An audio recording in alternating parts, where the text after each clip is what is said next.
എല്ലാവർക്കും കർത്താവായ യേശുക്രിസ്തുവിന്റെ നാമത്തിൽ സ്നേഹവന്ദനം. ഇന്ന് നാം വായനയ്ക്കും ചിന്തയ്ക്കുമായി എടുക്കുന്ന വേദഭാഗം വിശുദ്ധ മത്തായി എഴുതിയ സുവിശേഷം 9-ാം അധ്യായമാണ്.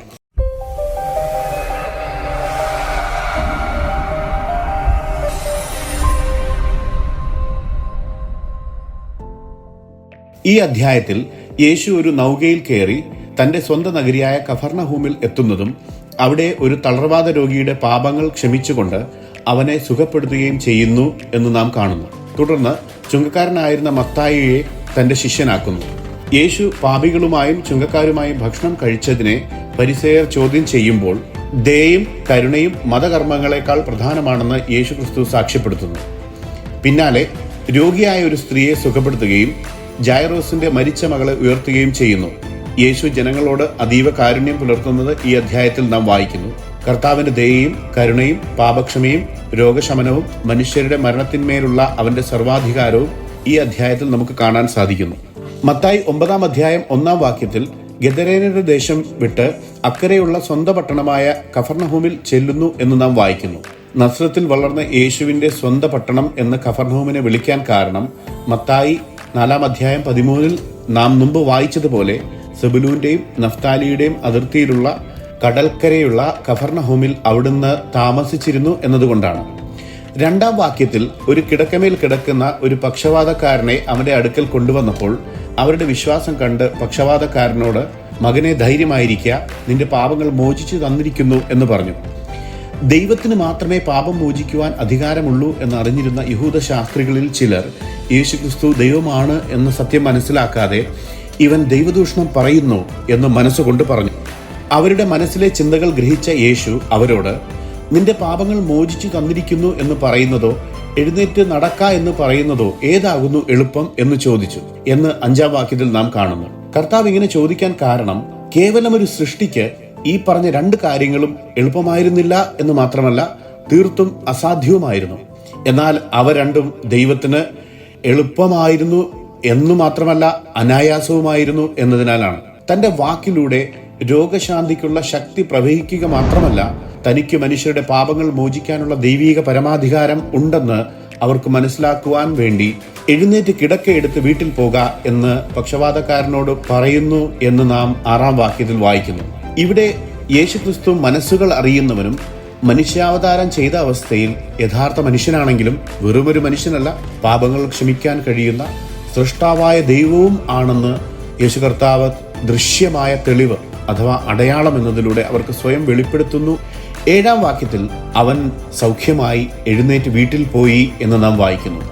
സങ്കീർത്തനങ്ങൾ 103-ാം അധ്യായം 3-ാം വാക്യത്തിൽ അവൻ നിന്റെ അകൃത്യമൊക്കെയും മോചിക്കുന്നു, നിന്റെ സകല രോഗങ്ങളെയും സൗഖ്യമാക്കുന്നു എന്ന് നാം വായിക്കുന്നു.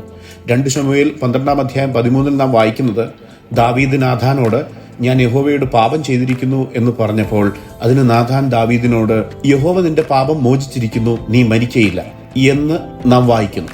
അങ്ങനെ ദൈവത്തിന് മാത്രമേ പാപം മോചിക്കാനുള്ള കഴിവും അധികാരവുമുള്ളൂവെന്ന് പഴയ നിയമം ഉൾപ്പെടെയുള്ള സകല തിരുവെഴുത്തുകളും സാക്ഷ്യപ്പെടുത്തുന്നു. അങ്ങനെ യേശുക്രിസ്തു തന്റെ ദൈവത്വം ഇവിടെ വ്യക്തമാക്കുന്നതായി മനസ്സിലാക്കാം. 9-ാം വാക്യത്തിൽ യേശു അവിടെ നിന്ന് പോകുമ്പോൾ ചുങ്കസ്ഥലത്തിരുന്ന മത്തായി എന്നു പേരുള്ള ഒരു ചുങ്കക്കാരനെ കർത്താവ് തന്റെ ശിഷ്യനായി വിളിക്കുന്നു. അവൻ എഴുന്നേറ്റ് യേശുവിനെ അനുഗമിച്ചു എന്ന് നാം വായിക്കുന്നു. മത്തായി 9-ാം അധ്യായം 10 മുതൽ 13 വരെയുള്ള വാക്യങ്ങളിൽ മത്തായിയുടെ വീട്ടിൽ പല പാപികളും ചുങ്കക്കാരും കർത്താവിനോടുകൂടെ ഭക്ഷണത്തിനിരുന്നപ്പോൾ പരീശന്മാർ യേശുവിന്റെ ശിഷ്യന്മാരോട്, നിങ്ങളുടെ ഗുരു എന്തിനാണ് ചുങ്കക്കാരും പാപികളുമായി ഭക്ഷണം കഴിക്കുന്നത് എന്ന് ചോദിക്കുന്നു. പ്രത്യുത്തരമായി കർത്താവ്, ആരോഗ്യമുള്ളവർക്കല്ല രോഗികൾക്കാണ് വൈദ്യന്റെ ആവശ്യമെന്നും യാഗത്തിലല്ല കരുണയിലത്രേ ഞാൻ പ്രസാദിക്കുന്നു എന്നുള്ളത് എന്ത് എന്ന് പോയി പഠിപ്പിൻ, ഞാൻ നീതിമാന്മാരെയല്ല പാപികളെ അത്രേ വിളിപ്പാൻ വന്നത് എന്ന് പറയുന്നു. കർത്താവ് ഇവിടെ ഉദ്ധരിക്കുന്ന പഴയ നിയമ വേദഭാഗം ഹോശേയ പ്രവചനം 6-ാം അധ്യായം 6-ാം വാക്യമാണ്. യാഗത്തിലല്ല ദയയിലും ഹോമയാഗങ്ങളെക്കാൾ ദൈവപരിജ്ഞാനത്തിലും ഞാൻ പ്രസാദിക്കുന്നു എന്ന് എഴുതിയിരിക്കുന്നു. കർത്താവ് തിരുവെഴുത്തുകളെ കുറിച്ചുള്ള അവരുടെ അജ്ഞതയെ ശാസിക്കുന്നതായി നാം കാണുന്നു. ദൈവമുമ്പാകെ യഹൂദർ അർപ്പിച്ചിരുന്ന മൃഗങ്ങളുടെ ബലികളെക്കാൾ കൂടുതൽ ദൈവം പ്രസാദിക്കുകയും സ്വീകരിക്കുകയും ചെയ്തത് പാപികളോട് കരുണ കാണിക്കുന്നതിലായിരുന്നു എന്ന് ദൈവം വ്യക്തമാക്കുന്നതായി നമുക്ക് മനസ്സിലാക്കാം. ഹോമയാഗം മുതലായ ആചാരങ്ങൾ ചെയ്യുന്നതിനേക്കാൾ കഷ്ടതയിൽ വീണുപോയ സഹജീവികളോട് അവരുടെ ശരീരത്തിന്റെ നന്മയ്ക്ക് വേണ്ടിയോ പ്രത്യേകിച്ച് അവരുടെ ആത്മാക്കളുടെ ക്ഷേമത്തിനു വേണ്ടിയോ ചെയ്തിരുന്ന പ്രവൃത്തികൾ ദൈവ മുൻപാകെ ഏറ്റവും സ്വീകാര്യമായിരുന്നു എന്നാണ് കർത്താവ് ഇവിടെ പഠിപ്പിക്കുന്നത്. അങ്ങനെ തിരുവെഴുത്തുകൾ പ്രകാരം തന്നെ കർത്താവ് പാപികളെ മാനസാന്തരത്തിലേക്ക് വിളിക്കാൻ വന്നിരിക്കുന്നത് കാരുണ്യത്തിൻ്റെയും ദയയുടെയും അടിസ്ഥാനത്തിലാണ് എന്ന് നമുക്കിവിടെ വ്യക്തമാകുന്നു. സ്വയം നീതിമാൻ ചമഞ്ഞ് സ്വന്തം നീതിപ്രവർത്തികളുടെ അടിസ്ഥാനത്തിൽ ദൈവത്തിന്റെ സന്നിധിയിലേക്ക് പ്രവേശനമുണ്ടെന്ന് വിശ്വസിച്ചിരുന്ന യഹൂദ പരീശന്മാർക്ക് ദുഷ്ടരെ മാനസാന്തരപ്പെടുത്തുന്ന ദൈവകൃപയുടെ ശ്രേഷ്ഠതയെ അവിടെ മനസ്സിലാക്കാൻ കഴിയുന്നില്ല എന്ന് നാം വായിക്കുന്നു.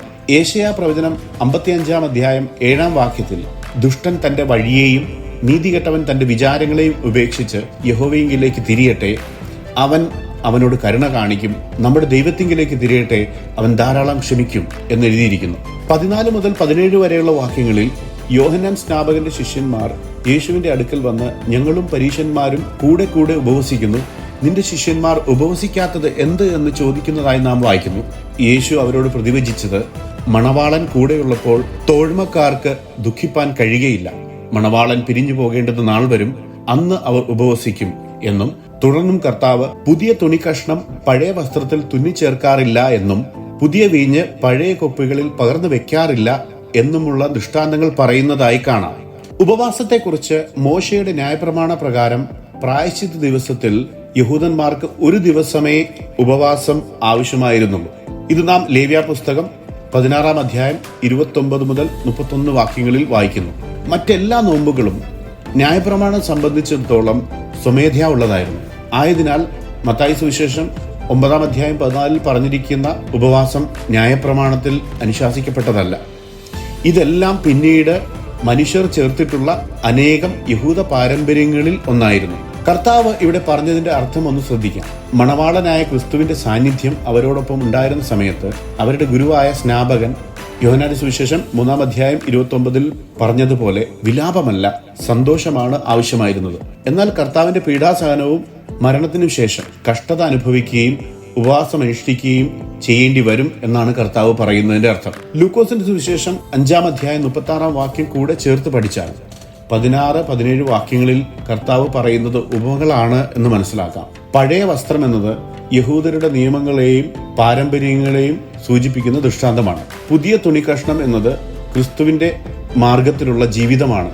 പരീശന്മാർ ആചരിച്ചിരുന്ന പഴയ മതവ്യവസ്ഥിതിയോട് കൂട്ടിച്ചേർക്കുന്ന കാര്യമാണ് പുതിയ വസ്ത്രത്തിന്റെ കഷ്ണം കൂട്ടിച്ചേർക്കുക എന്നതുകൊണ്ട് ദൃഷ്ടാന്തമാക്കുന്നത്. യേശു അങ്ങനെ ചെയ്യുന്നതിനല്ല, മറിച്ച് പഴയ നിയമം നിവൃത്തിയാക്കി അവനൊരു പുതിയ ഉടമ്പടി സ്ഥാപിക്കുകയായിരുന്നു എന്ന് പഠിപ്പിക്കുന്നു. അതുപോലെ തന്നെ 17 വാക്യത്തിൽ പുതുവീഞ്ഞ് പഴയ തുരുത്തിയിൽ പകരാറുമില്ല, പകർന്നാൽ തുരുത്തി പൊളിഞ്ഞ് വീഞ്ഞ് ഒഴുകിപ്പോകും എന്ന് കർത്താവ് പറയുന്നത് കൊണ്ട് പഴയ നിയമകാലത്തെ മതപരമായ ആചാരങ്ങളും യേശുവിലുള്ള വിശ്വാസവും കൂട്ടിച്ചേർക്കുവാൻ കഴിയില്ല എന്നത് വ്യക്തമാക്കുന്നു. യേശുക്രിസ്തു ന്യായപ്രമാണം നിറവേറ്റി, അതുകൊണ്ട് പഴയ നിയമ ആചാരങ്ങളിൽ ഇനി തുടരേണ്ട ആവശ്യമില്ല. പഴയതും മനുഷ്യനിർമ്മിതവുമായ ആചാരങ്ങൾ അങ്ങനെ തുടരേണ്ടതില്ല എന്ന് കർത്താവ് വ്യക്തമാക്കുന്നതായി നാം ഇവിടെ കാണുന്നു. ആചാരങ്ങളെ അടിസ്ഥാനമാക്കിയുള്ള ഒരു മതത്തിലേക്ക് യേശുക്രിസ്തുവിന്റെ മാർഗം ചേർക്കുവാൻ കഴിയില്ല എന്ന് കർത്താവ് ഇവിടെ സൂചിപ്പിക്കുന്നു. ദൈവത്തിന്റെ നാമം വാഴ്ത്തപ്പെടുമാറാകട്ടെ.